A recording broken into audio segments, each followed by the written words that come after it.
صباح الخير. صباح الخير لأنه متعودين على صباح الخير، بس هلا مساء الخير الصراحة. اليوم غيرنا التوقيت شوي هلا بالليل الساعة 7 تقريبا. هيك تغيير جو يعني شوي، هيك الواحد يغير الوضع. في أكتر من سبب طبعا، بس واحد من تغيير جو.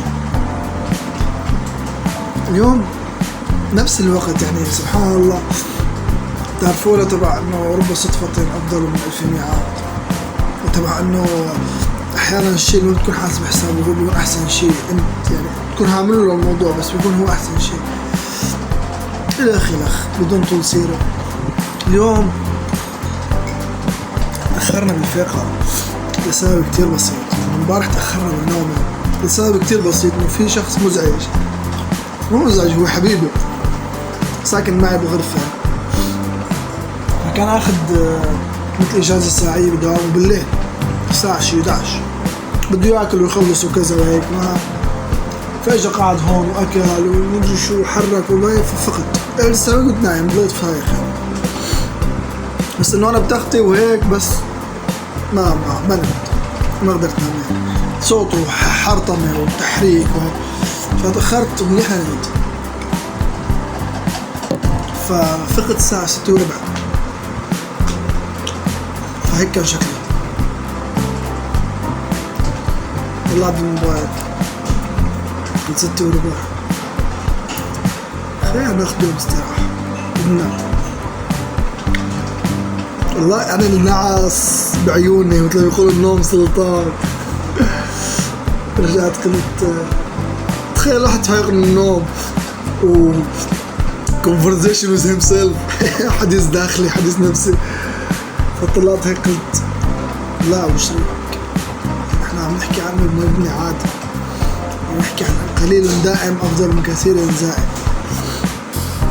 حتى لو نص ساعة اقعد، شو خسرة؟ اقعد.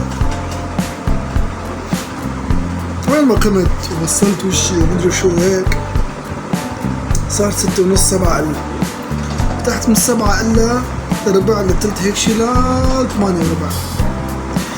بس اليوم عملت شغلة انبسط فيه، يعني أنا صدقا والله العظيم عملت هو مثل ايموشن وتحريك وهيك شغلات بالبريمير، انترو حلو هيك مرتب بس مبتدئ. فأنا بعد ما خلصت هنتفرج عليه هيك نساوي هلا شحدا بياخد وشي لقطة وبصير ميمز بعدين. اي والله رحت وعدت، حتى هو فيديو كامل بس عملت انترو هيك حلو، وعدت واتفرج عليها هيك قسم هيك اياه، بعمل ايه رواق، انبسطت. فلما وصلت لهي النقطة فقلت بيني وبين حالي، شفت لو انا قلت معي قلت عملت لها، شفت عملتها، شفت قديش مبسوط للأبد لهيك عوفك نص ساعة أي شيء أحسن من مشي بشكل عام. ايه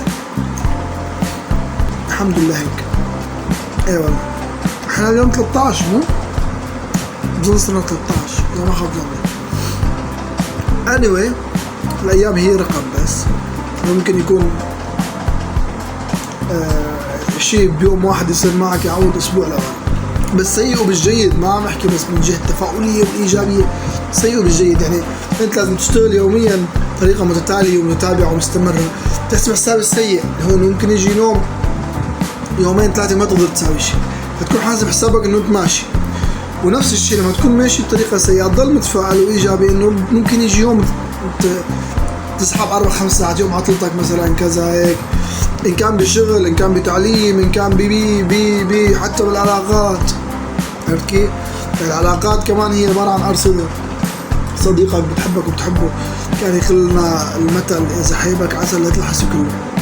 حبيبك وبتحبه وبيحبك كذا، بس إذا تضل محافظ على رتم معين مستمر بالعلاقة، بحيث إنه في احترام وفي سؤال وفي أما حبيبك وعزيزك وكل النهار جنبك بيقول لا ما بتسأله شباك مرحبا بتقول له أهلين، او اهلين هيك، كيف كان شغلك ما بتسأله، ما كان يحكي مع اهله خلص يا اخي خلى منا تسأله مثلا عليك كيف الاهل ان شاء الله بخير الى اخره. فهي نفس المبدأ كمان بتضل ماشي يعني ممكن يجي يوم تغلط معه يغلط معك تتزعلوا، فالرصيد اللي راح لورا هو اللي برمم هاي المشكلة. وبالعكس حتى لو انه كان في شيء سيء بينك وبينه ضل محافظ عنك انت ترجع للنسبة الجيد والليفل الجيد اللي كنت فيه، لانه يمكن بيوم تطلعوا مثلا مشوار يعوض كل السيئة اللي راح. وين صرنا نحن؟ انا مش عارفني. الله يسعدك الغالي. السلام عليكم.